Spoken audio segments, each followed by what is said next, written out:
Hi everyone, and welcome to the Fall Winter 2022 edition of Book Buzz. I don't remember how long we've been doing this program, but quite some time, I think.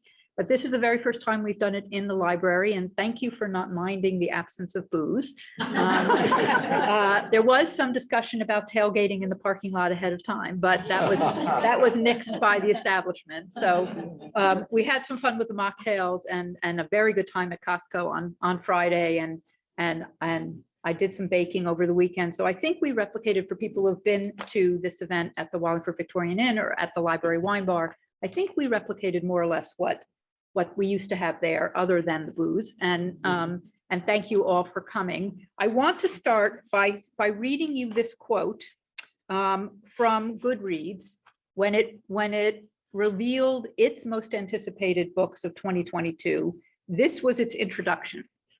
The fall book season is shaping up to be one of the busiest and best in recent memory, and we're not just saying that. If you're the kind to deliberately set aside time for reading, you might want to expand that time, double it, say. Okay, and not my words, Goodreads, which knows a lot about books. Okay, so that's what we're going to be dealing with in this session. The books that are coming out this fall are mind-blowingly great. As always, if you're new to Book Buzz, I will explain, and if you're a repeat visitor, bear with me. We have handouts by genre. Now, Chris Simonuski, who's off today, I wish you were here so I could give him a shout out, redesigned the handouts because we're in-house and we have mocktails instead of, they used to sort of look like a wine list. And now he redesigned them. So each one is different based on the genre.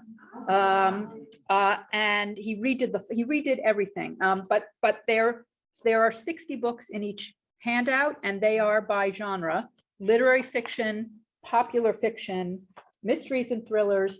Last spring, if you were there, you knew I introduced a new handout, Beach Reads, spring summer books. That's a very popular category. That was the most popular handout last time. There are no beach reads in the fall and winter, so I replaced it with historical fiction. So this is new this time, but a genre that Wallingford patrons love.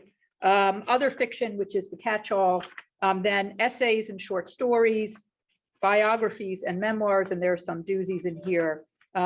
History and politics, and this is about 2/3 history, 1/3 politics, because I think we're all kind of with politics. And then a catch-all other nonfiction, which has science books and cookbooks and nature books and everything else. So these handouts are going to be at the table right by the door at the end. No pressure. Take all of them, take none of them, take the stuff that appeals to you. So what did I say? 60 books, 9 handouts, so that's 540 books. Of the 540, I choose each time we do this 20 books that I think are particularly wow, to highlight for you what's called the 20 notables. And we're going to spend the bulk of our time together talking about those 20 notables.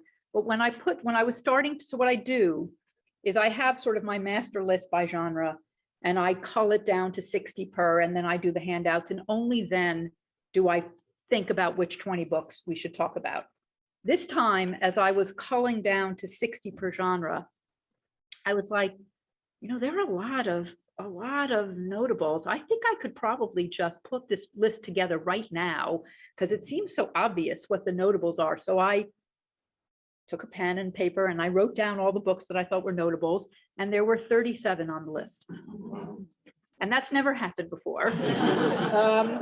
And I was sitting at my desk and I had a little moment, and then I went out to the reference desk, and Julie Rio, the assistant director who was just here, was at the reference desk, and I said, there are 37 notables, and she just burst out laughing. So she said, you have to take it down to 20. And I said, I know. And I'm really glad she left the room, because I have a little surprise, which is that I actually couldn't take it down to 20. And you're going to see what I mean. Okay. Do not tell her. We are going to spend, this is lightning round. Okay. And for the people on Zoom, hi, everyone on Zoom. Thank you so much for joining on Zoom. For the people on Zoom, you will get this handout and the Notable 20 handout as a PDF in your email soon. But this was a sneak. I asked Chris to design this extra handout. I said, but don't tell Julie. And he said, is she going to get mad? And I said, at me, not at you. And he said, okay. So these are 10 books. You always said you wanted to know the ones that just missed the cut, right? Fell on the floor. These are 10 books that in any other book buzz session ever would definitely be notable. And so I felt like you had to know about them. I am literally going to try to do 15 seconds a book on these so that we don't lose too much time, but you will see what I mean. So don't, I have to say this all the time, don't stare at this. I'm going to explain them to you, okay? You don't have to, what we're going to go like this through these, but they are, just take one and pass them around, and you can take them home, you can scribble notes, but I am just going to make sure you know that these books are happening because they're so amazing. Let me make sure everyone has one, and then I don't even have notes on these. I'm just gonna wing it. Because if I had notes, I'd spend too much time talking about them.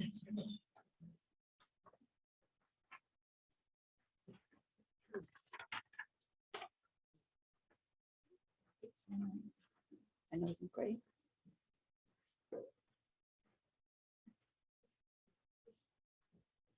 If there's extras, I'll pick them up from later. Okay. Okay, so you don't time me, but let's see how quickly I can do this. These are in chronological order by publication date. So the first book, which came out last Tuesday, is The Bullet That Missed by Richard Osman. This is the third book in his unbelievably great and best-selling Thursday Murder Club series. The first book was The Thursday Murder Club. The second is The Man Who Died Twice, which was actually better than The Thursday Murder Club. It was a notable 20 last year. So the fact that The Bullet That Missed isn't a notable 20 is ridiculous. That you have to read them. They're a joy. The second book is by Jan Wenner. Anyone know who he is? Jan Wenner? He's the founder, publisher, and editor of Rolling Stone magazine. No one knows more about the music business, I suspect, than he does. He wrote a memoir. It came out last Tuesday. Lots of excitement about that. The third book coming out tomorrow, Less is Lost by Andrew Sean Greer. Andrew Sean Greer wrote a book called Less that won the Pulitzer Prize for Fiction in 2018. It was a gem and easily the most controversial book the Thursday Night Book Club has ever read. He's now written a sequel called Less is Lost. Lots and lots of buzz about that book. The fourth book, The Winners by Frederick Bachman. Every single book that Frederick Bachman has written has been a #1 New York Times bestseller. Every single one. His last book, Anxious People, was a notable 20 when it came out. This one is the third book in his trilogy about a hockey-obsessed, down on its heels town. Bear Town, then Us Against You, now The Winners. You should read all three. Coming out October 4th, Confidence Man by Maggie Haberman. Maggie Haberman is a Pulitzer Prize winning journalist for the New York Times. She has had extraordinary access to Trump before he was president, while he was president. She has never expressed her own views about his presidency, and she's doing that in this book. It is the political book of the season. Coming out on October 25th, Ken Burns, Civil War, the baseball documentaries, incredible documentaries about America. This is a compilation of his favorite pictures. If you remember, his documentaries are a lot of pictures with narrative. So he's pulled a pictorial American history from those, his 200 most favorite pictures in this book, Our America. November 1st, Matthew Perry, Friends, anyone? Friends, the series? Okay, Friends, Lovers, and the Big Terrible Thing. So Matthew Perry is one of the stars of Friends. It was fairly well known that he was struggling with addiction issues while that show was happening. This book is a memoir about behind the scenes during the show and about his struggles with addiction. It has a 1 million copy first print. So it's huge for a memoir. That's massive. We had a big debate in the staff room about whether or not this belonged in a notable 20 or out of a notable 20. It's here, but you see what I mean. Okay. Also coming out November 1st, We Are the Light. Who remembers The Reason You're Alive, our first One Book, One Wallingford selection, and Matthew Quick coming to Wallingford? So he hasn't written a book since then until now. We Are the Light is his new novel. I've read it. It's unbelievable. It's about the aftermath of a shooting in a movie theater in a town in the suburbs of Philadelphia. And sneak peek, he's coming to Wallingford to talk to us about it in November. Oh, awesome. In person, in this room. Okay. February 7th, Rachel Joyce wrote Harold Fry. I'm blanking now. I'm completely blanking. The something journey, the unlikely journey, thank you, of Harold Fry. It's, unlikely, no, I wrote it in the notes and then I didn't look. Okay. The Unlikely Pilgrimage of Harold Fry, and a companion novel, The Love Story of Miss Queenie Hennessy. They are extraordinary books. Everyone who's read them has loved them. And there was a third character in those books, Harold's wife, Maureen, who she never got a voice. And Rachel Joyce has given her a voice in a new book called Maureen, which is coming out February 7th. And then finally, I had to mention Salman Rushdie because, you know, there was a little incident with Salman Rushdie last month, and all of his books sold out of all bookstores and flew off the library shelves in the aftermath of his tragic stabbing. He's going to be okay, and there's now discussions that he might win the Nobel Prize in the wake of this, and he has a new novel coming out February 7th called Victory City. So, okay. That was probably too long, but you see what I mean? Do you see what I mean? Those are 10 books that did not make the cut. Okay. These are the, what did we call them? What did Chris call them? The secret menu, additional 10 that I just felt you needed to know about. Okay. So now we're going to talk about the 20, right? Thank you. The wows over here, right? You're like, I hope you don't think I blew it. And when we do these 20, you're like, these aren't as good. Okay, hopefully that won't happen. So let's hand out these again on Zoom. I will spend more time on each of these 20 books than I just did on the 10. And you will get this handout. And all of these books are in the genre handouts. I didn't pull them out of the genre handout, so they're in there too. And this one is double-sided, but please, again, I'm going to walk you through each of them, I promise, if I could find my notes. John Hurley. I know, wait till you hear.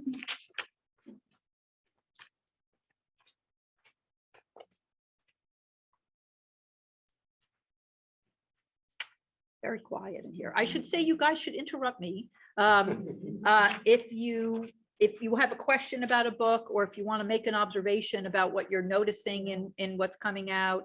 And please feel free to get more food and drink if you want. We're just hanging out, having a conversation. I like being interrupted. It gives me a moment. So, okay. So everyone has one of the notable, the 20 notable handout. Okay. So again, I think these books are even bigger than the 10 that I just discussed with you, although reasonable people could, you know, agree to disagree. But I also tried to keep in mind what I know about Wallingford reading interests in guessing what to talk about. So there's a little bit of subjectivity in here. But okay, the very first book on the list is I want to say two other things. This list, the 20 books we're going to talk about, it ends in the middle of November. That's never happened before. The handouts go through the end of February. But these books were so big that I stopped at 20, and the last book is November 15th. That's never happened before. The second thing is that oddly, 7 of the 20 are coming out on the same day in October. I don't know what it is about that day. So those were two things that really struck me as I was working on this list. It's a very unusual year in how major these books are. And I don't know whether a lot of stuff was pulled because of the pandemic or because people were too distracted by the pandemic to finish the books that they were working on. I don't know, but it's a ridiculous embarrassment of riches, as you'll see. Okay. Book number 1 is The Marriage Portrait by Maggie O'Farrell, which came out on September 6th. Maggie O'Farrell is she lives in Scotland. She was born in Northern Ireland, and she's been writing for a while, but in 2020, she published a book called Hamnet, which imagined the death of Shakespeare's son. Shakespeare's son was named Hamnet. And a few years after that death, Shakespeare wrote Hamlet. And it's from the point of view of Shakespeare's wife. And it's an extraordinary novel. it happened to just completely coincidentally feature a plague, because we don't know, but she theorized that Shakespeare's son actually died from the plague. And that was a very common thing in the 16th century. Sort of every summer there was some iteration of that. So she has the plague is threaded through the book. And of course, it came out during the pandemic, early in the pandemic, and it really freaked people out. It was my favorite book of 2020, and it really elevated Maggie O'Farrell's status. It won the Women's Prize for Fiction, and it won the National Book Critics Circle Award for Fiction, and it was on the top 10 of the year list for both the Times and the Post, Washington Post, which doesn't happen very often. And so her next book was inevitably going to be a thing. This next book is also set in the 16th century, but in Italy instead of in England. And it's based off of Robert Browning's very famous poem, My Last Duchess. And it is about Lucrezia de Medici, a very famous Italian family who at 15 married a duke because her older sister, who was supposed to marry him, died. And the book is about what happens in that really not very happy marriage. And it's not a secret. We know that Lucrezia died. And there's speculation that her husband poisoned her. So the book is this sort of sumptuous reimagining of Renaissance Italy and that whole world. And it's gotten off the chart reviews, and it's actually sitting on the shelf for me right now. And I'm really excited. Okay, the second book is Lucy by the Sea by Elizabeth Strout. Susan Gomes, if you were on Zoom, I told you I wasn't 100% sure this was going to make the cut, and it did, and I'll tell you why it did in a minute. So Elizabeth Strout is the beloved author of Olive Kitteridge, which won the Pulitzer Prize, and its sequel, Olive Again. She's also written three, now four books in the AMGASH, AMGASH series, featuring a writer named Lucy Barton. My name is Lucy Barton, anything is possible. And then last year, O. William, which was a notable 20 last year. O. William has been shortlisted for the Booker Prize. And this fourth book, Lucy by the Sea, is rumored to be, by people who have read it, actually better than O. William. So that's a big deal. Lucy is good friends with her former husband, William. And in Lucy by the Sea, William and Lucy leave New York during the pandemic and go to a house in Maine. A house in Maine in the town where Olive Kitteridge lives. So rumor has it Olive makes an appearance, and it is about their experiences in small town Maine grappling with the pandemic. And these are Publishers Weekly, and its starred review said, loneliness, grief, longing, and loss pervade intertwined family stories as Lucy and William attempt to create new friendships in an initially hostile town. If you've read any Strout, you know this is a can't be missed. Book 3 is Fen, Bog, and Swamp by Annie Proulx. Annie Proulx is probably best known as the author of Brokeback Mountain, which of course was made into the very, very buzzworthy movie now it feels like a long time ago, but is also the author of the Pulitzer Prize winning novel, The Shipping News, and many fantastic short story collections. She writes very, very powerfully about nature. She's not a scientist, and she just cares. She's very into, she wrote a novel, Barkskins, which is about trees. She feels nature very, very strongly. This is a nonfiction book about wetlands and how vital they are to our ecosystem, the history of them, what they do to absorb carbon emissions, how we have failed to preserve them, how we need to preserve them. This book was initially supposed to come out several months ago, and she held it back until now. It has gotten a ton of buzz. Her writing is extraordinary, and given how hot a topic climate change is, this is probably going to be a huge nonfiction bestseller. Book 4, Shrines of Gaiety by Kate Atkinson. Kate Atkinson writes two different kinds of books. Both are superb. The first is a dark crime novels, if you're into that sort of thing, with a detective. Main detective is named Jackson Brody. If you look up the Jackson Brody series, they're phenomenal books, very, very popular. And more recently, she shifted into historical fiction. Life After Life is probably her best known book, where she just reimagined a woman's, I think the Thursday Night Book Club read Life After Life before my time, but a woman whose life, the different iterations a woman's life might have taken. Shrines of Gaiety is a mashup of the two. It is set in post-World War I London. The 1920s were sort of a very nightclub life in London, sort of really came into being in the roaring 20s there, just like here. And she tells the story of a woman who was the queen of one of the most successful nightclubs, and her 6 children, and sort of how she wanted to strive for them to move up in society, and how she, rubbed elbows with some dark people to try to make that happen, and what happened. And this one is just getting a lot of attention. And she's such a good writer that I think this is gonna pop up the bestseller lists. That's coming out on the 27th. Okay. October, now we're in October. So that's also very unusual that there's only 4 books on this list for September, because usually September is a huge month, and you'll see most of these are October releases. So the next book is a gift for everyone in this room, probably, who's an Ellen Hilderbrand fan, because we cannot keep her books on the shelf. She is the queen of the Nantucket beach read, and she announced last year or the year before that she was going to stop writing in 2024. So there's even extra. Yes, a couple of mouths dropped open.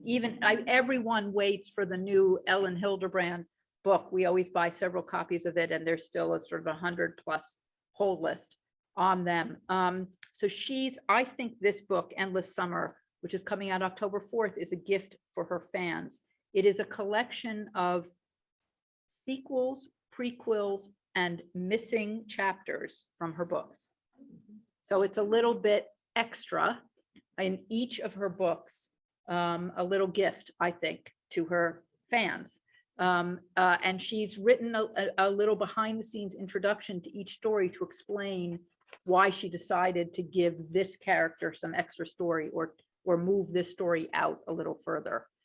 We don't usually get Hilderbrand novels in the other than in the summer. So this is, again, a short story collection. It's not a novel, but I think for anyone who's loved her books, this will be a must read. And since every single one of her books hits #1 on the bestseller lists, it's obvious that this one will too.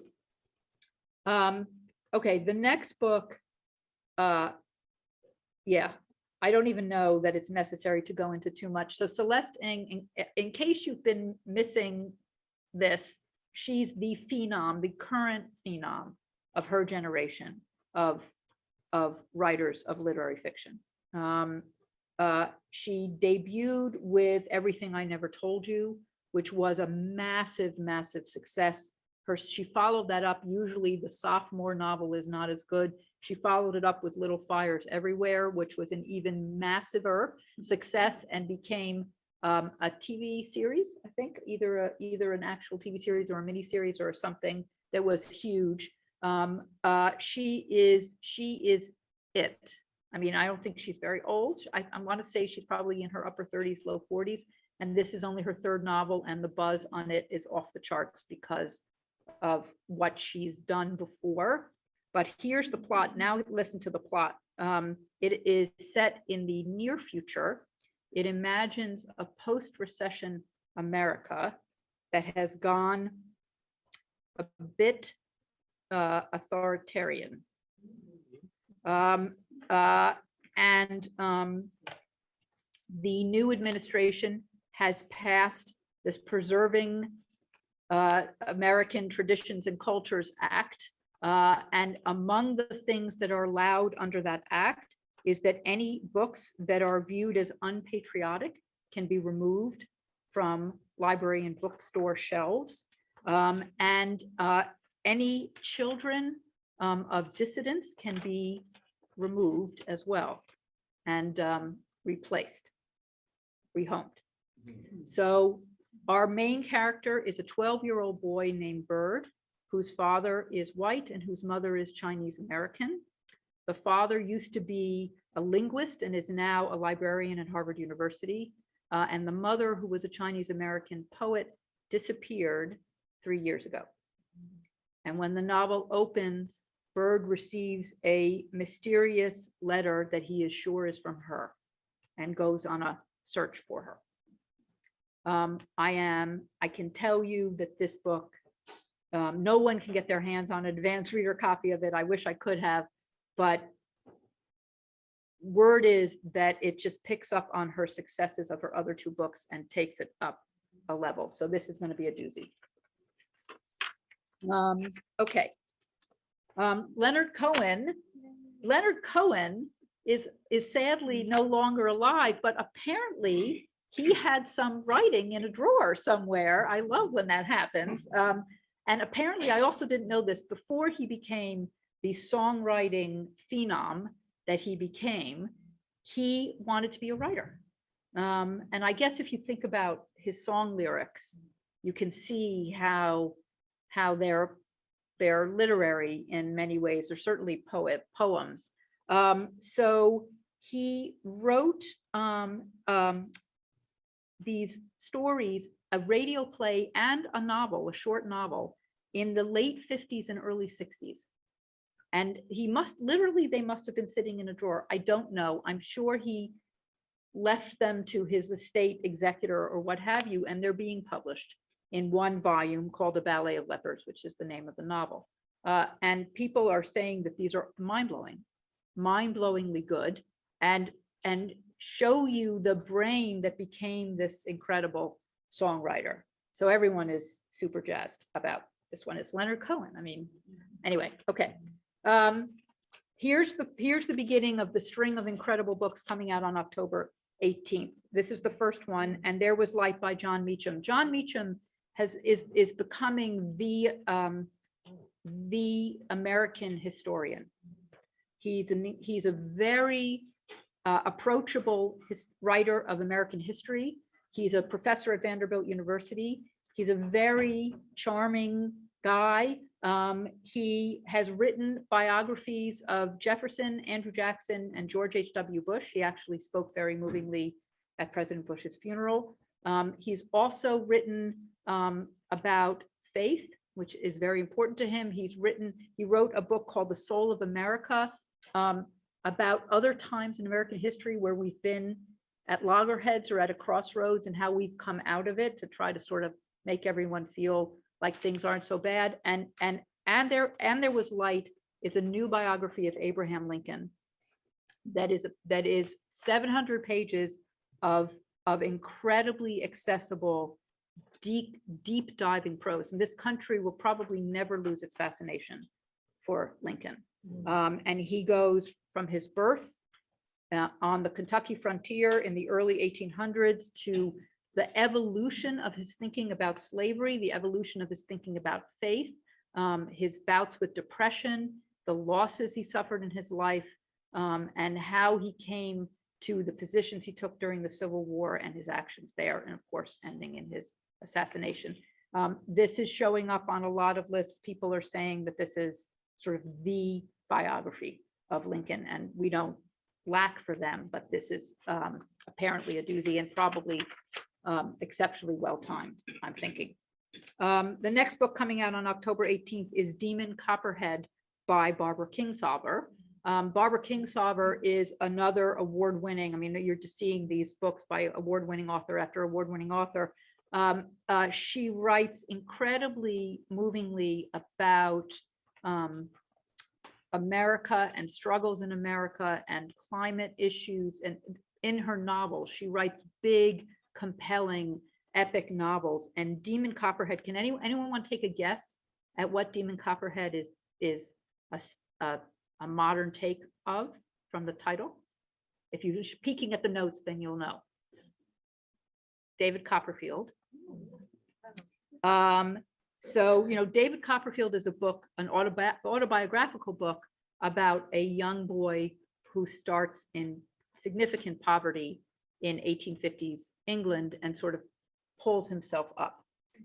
Demon Copperhead is set in rural Appalachia in Southwest Virginia, and it is about a boy born to a teenage mother, and they live in a single wide trailer, and about how the system that he comes up through is a mess. He goes through foster care. He goes through a terrible, terrible public school system. He has jobs that defy labor laws, child labor laws. He struggles with drugs, and he gets by on his good looks and his wit, and he tries to come through. So the word on this is that this is just sort of a modern take on David Copperfield that is very much focused on America today and the failings in our system for kids like this. And Barbara Kingsolver is just a spectacular writer. And again, this is just getting a ton of excited buzz. Okay. Look at all you have to do is look at the cover of the next one. And don't you just want this book? Sorry for people on Zoom. The next book is The Extraordinary Life of an Ordinary Man.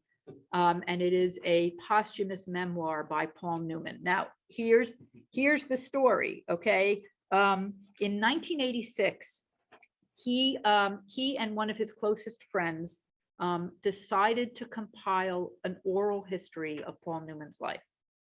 So the vig was that the friend was going to interview his closest friends, his family members, his work colleagues, people who had worked with him on films.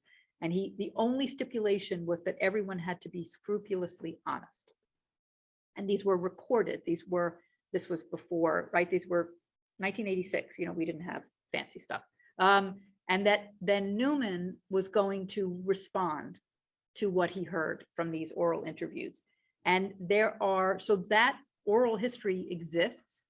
And this book is culled from thousands and thousands of pages of transcripts of those interviews. So it is, you've got his voice, obviously, a lot. You've got his childhood friends. You have his buddies from when he was in the Navy. You have his children, his film and theater collaborators.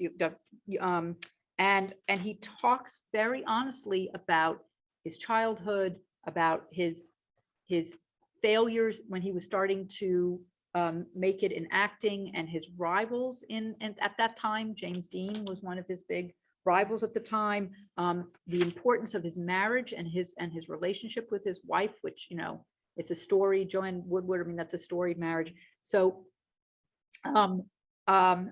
this book and one other that we're going to come to are the reasons why the Matthew Perry book didn't make the cut, because I was like, how many great actor memoirs can we have? And I thought this one and one other were even more wow than the Matthew Perry one. So anyway, that's coming out on October 18th, and obviously it's going to be a big deal.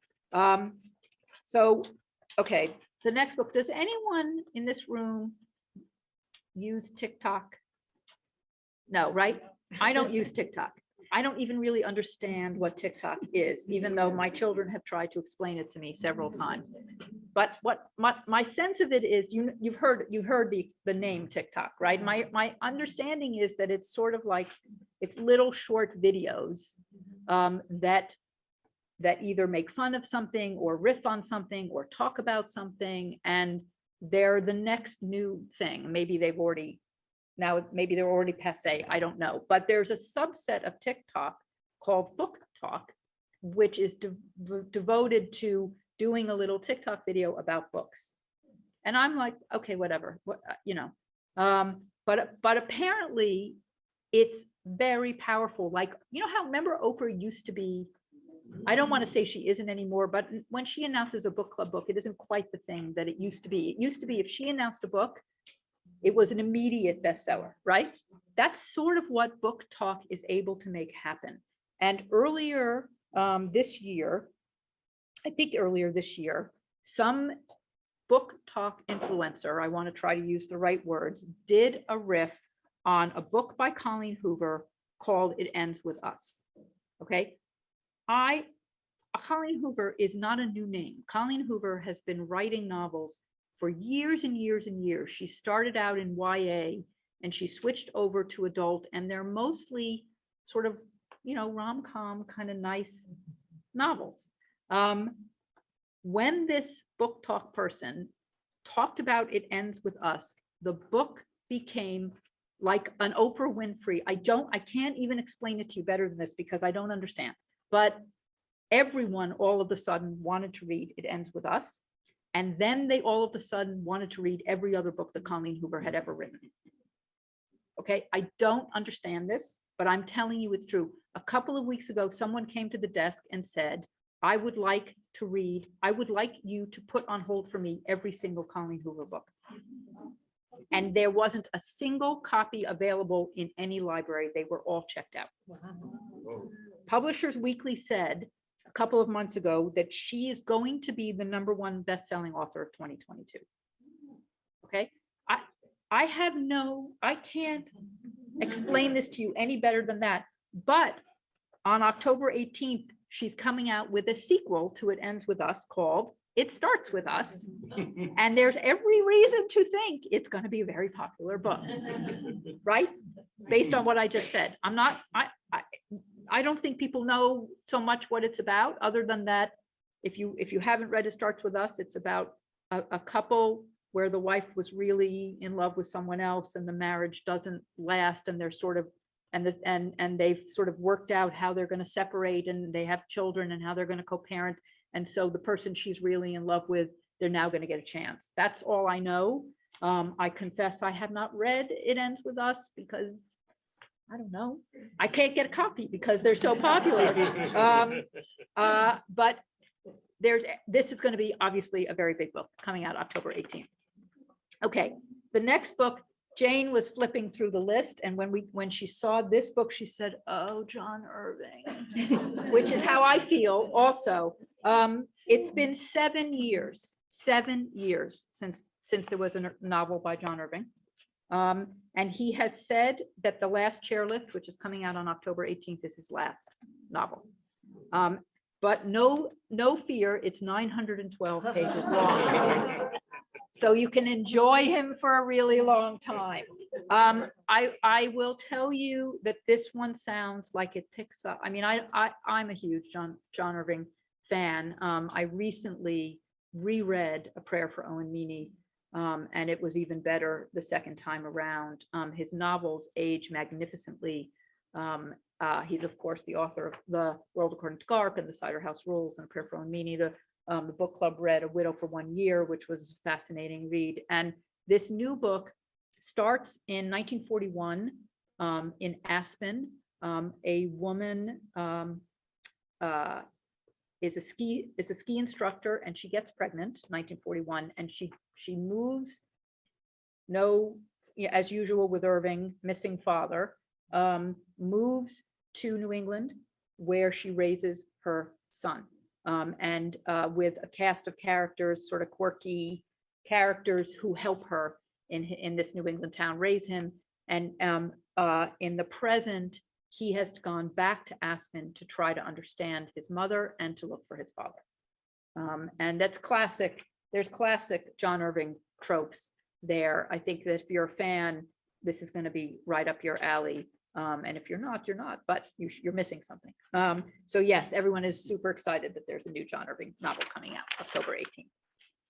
Okay, also coming out on October 18th, I told you, Liberation Day by George Saunders. So George Saunders is widely viewed as the best writer of short stories working today.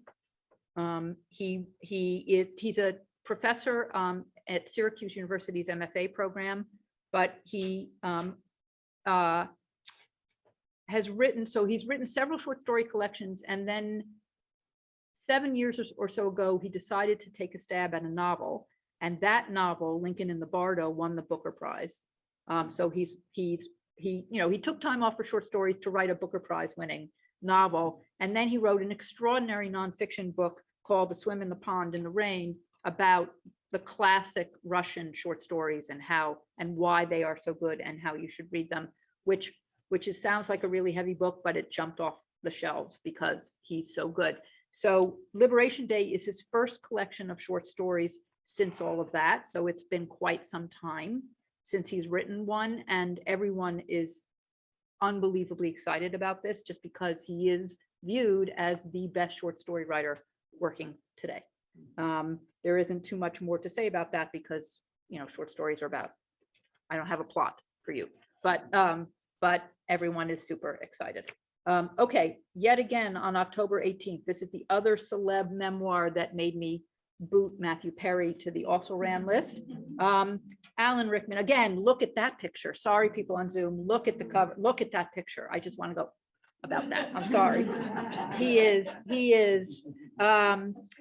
so, you know, he died in 2016. And all you have just listen to his voice. You just this deep, resonant, incredible voice. But he was an extraordinary actor. I mean, he from, you know, Sense and Sensibility and Truly Madly Deeply, which is where the title comes from, to Die Hard and Professor Snape in Harry Potter. I mean, and all these things in between. He was incredibly talented. And it turns out that he kept diaries for years. And this book is large entries from his diaries, from focusing primarily on 1993 to 2015, with some snippets from the 70s and the 80s. So you're going to get, so this is pretty unfettered stuff we're going to get, and it's about his own thoughts on his performances, about acting. He was actually fairly active politically, so there's a lot of stuff about politics, about his close friendships, and his just general thoughts on life. And again, I think given how incredibly popular he is across a wide range of movie styles, this is going to be a very, very popular book.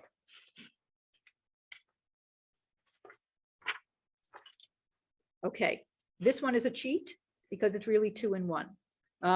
But there was no way to talk about one of the books without talking about the other. So Cormac McCarthy, if you like your fiction dark, he is your guy. Okay, Pat Dokas just went, yeah. The Road. Right, so The Road, these are, I mean, his novels, there are people who would say that he is the best novelist alive today. That's a strong statement. If you like your novels really deep and really dark, he is your guy. 2 of his books, All the Pretty Horses and No Country for Old Men, were made into movies. Oh, No Country for Old Men, really dark movie, really dark book. And The Road, as Pat said, is also, and he hasn't written in forever. And he is 87, and he has said these books, which are a pair, are it for him.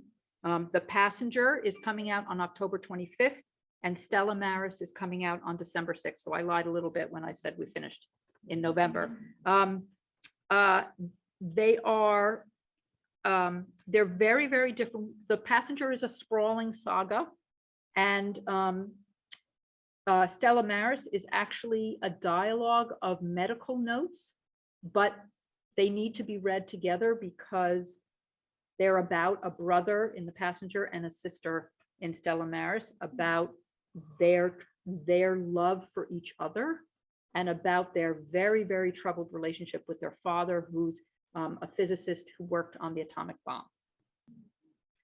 So in The Passenger, which is set in 1980, the brother, who is a salvage diver, goes to to a plane wreckage off the Mississippi coast and discovers that the black box, the pilot's bag, and 1 passenger are missing from the plane.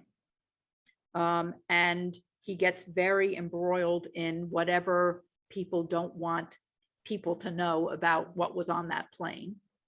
Stella Maris is 10 years earlier. The sister who's schizophrenic, is in a psychiatric hospital. And so, as I said, these are purported to be just extraordinary, but you have to like your fiction dark for him. But everyone is very excited because it's Cormac McCarthy and because he said this is it. Okay, I'm gonna take a sip of water. Anyone have any, I need some water. Anyone have any observations so far? They're big, right? They're big. Okay. I wonder why Paul Newman's family waited so long. Well, or why they didn't do this, if they had it in 1986, why they didn't publish it in his lifetime? Maybe he Yeah. decided he didn't want that. I don't know. Hmm. I haven't seen anything about that.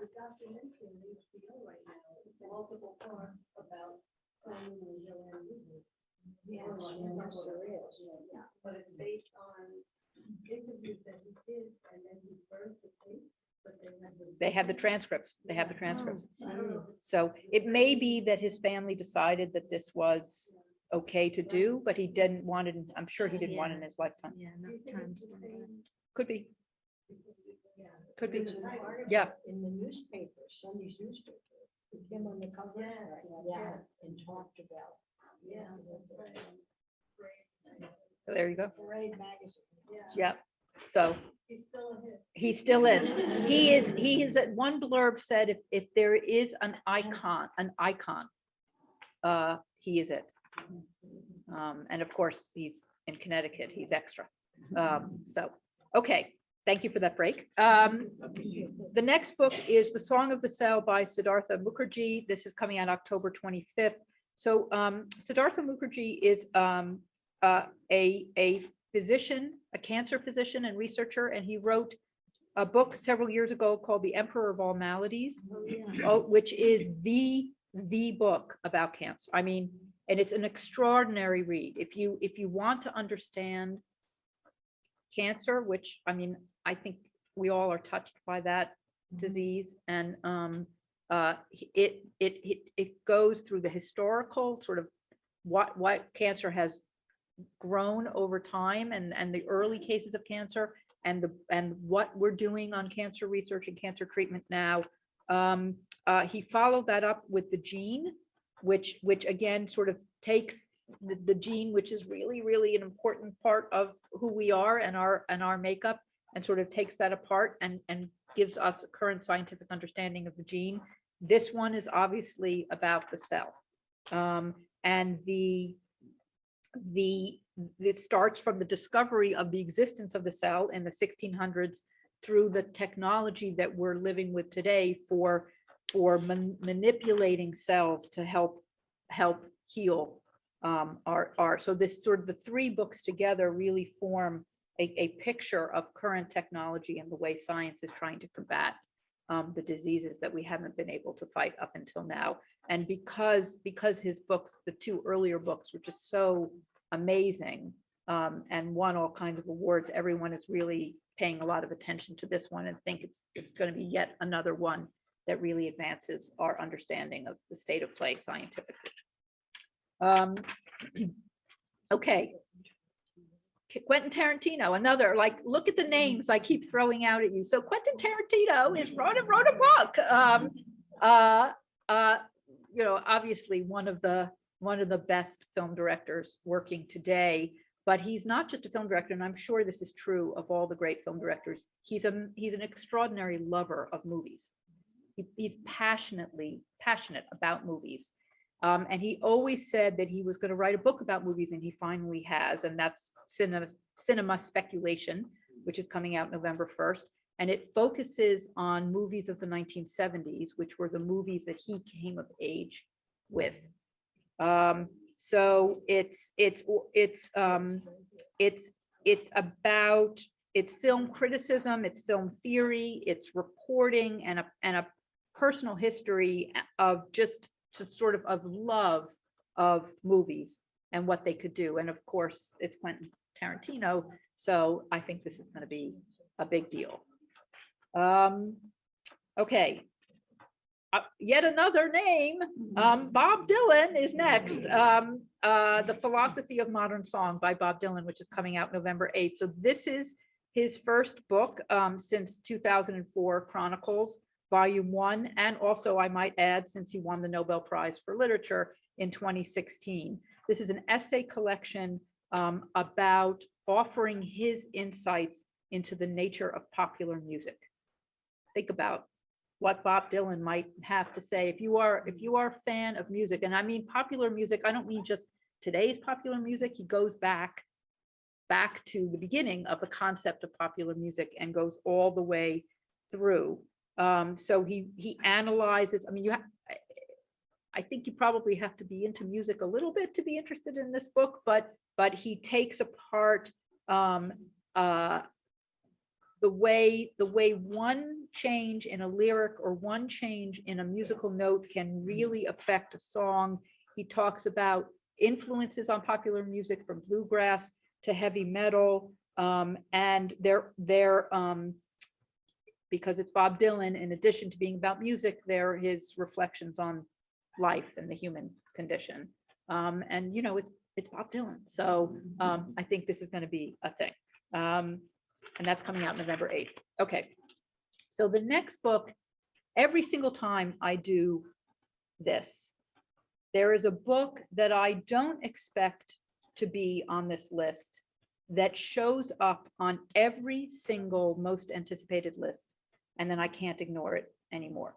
And the next book is that book. It's called Now Is Not the Time to Panic, and it's by Kevin Wilson, and it's coming out November 8th. So, right, I read Goodreads, the Goodreads quote to you to start. So they had a most anticipated list, and the New York Times has a most anticipated list, and the Boston Globe, and Time Magazine, and Esquire, and GQ, and all the big book websites, and Publishers Weekly, and Library Journal, and all this, and that's where I get all this from.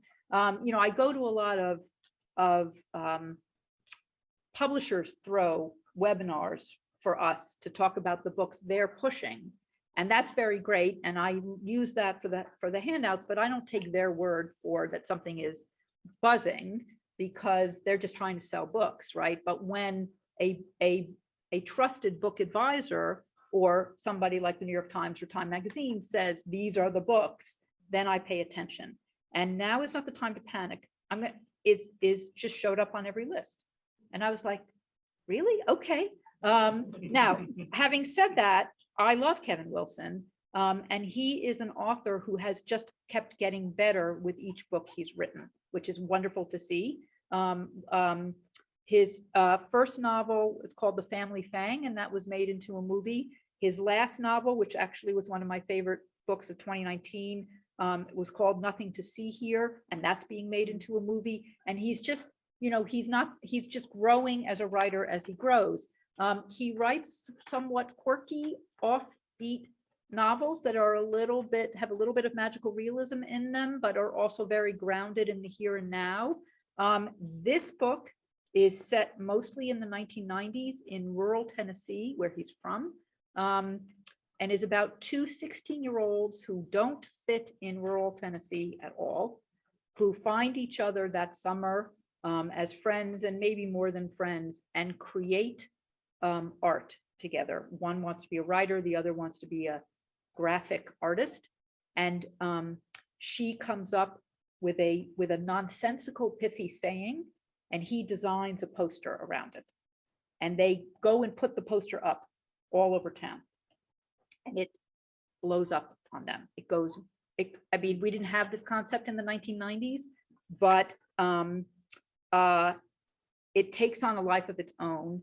Rumors start to swirl about who put the posters up and what does it mean. And this is pre-internet, right? So then all of a sudden, the posters are being copied in Europe and all over the country, printed on T-shirts, reported in the national news, and it's about what happens. And people are Emma Straub, who is a bookstore owner and wrote, is a phenomenal writer, said, just like all of Kevin's books, Now Is Not the Time to Panic is totally its own thing, mysterious, hypnotic, wonderful. I love following his brain wherever it goes. So what more? I mean, this is just the book that everyone is talking about. So I am sharing it with you. Okay. And the last book is honestly, so news about Michelle Obama's new book, The Light We Carry, which is coming out November 15th, hit in July. And Ron Charles, who is the chief book critic for the Washington Post, said, it's very unusual to know in July what the #1 best-selling book of the year is going to be, but we know. So, in addition to being the former First Lady, Michelle Obama wrote this memoir called Becoming. Becoming sold 17 million copies. 17 million copies, 725,000 in the US on the first day it was available for sale. And she narrated the audiobook and won a Grammy for it. It's a good audio. It was a good audio, okay? So it doesn't matter what this book is about. The first print is 2.75 million copies. That's the first print on this book. It is not a memoir. It is, I don't like the term self-help, but it is offering some strategies and wisdom on staying hopeful and balanced in difficult times. Which, as usual, she somewhat has her finger on the pulse. She wrote in the introduction, when the news broke in July, she said, if you know your light, you know yourself, you know your own story in an honest way. In my experience, this type of self-knowledge builds confidence, which in turn breeds calmness and an ability to maintain perspective, which leads finally to being able to connect meaningfully with others. And this to me is the bedrock of all things. One light feeds another, one strong family lends strength to more, one engaged community can ignite those around it.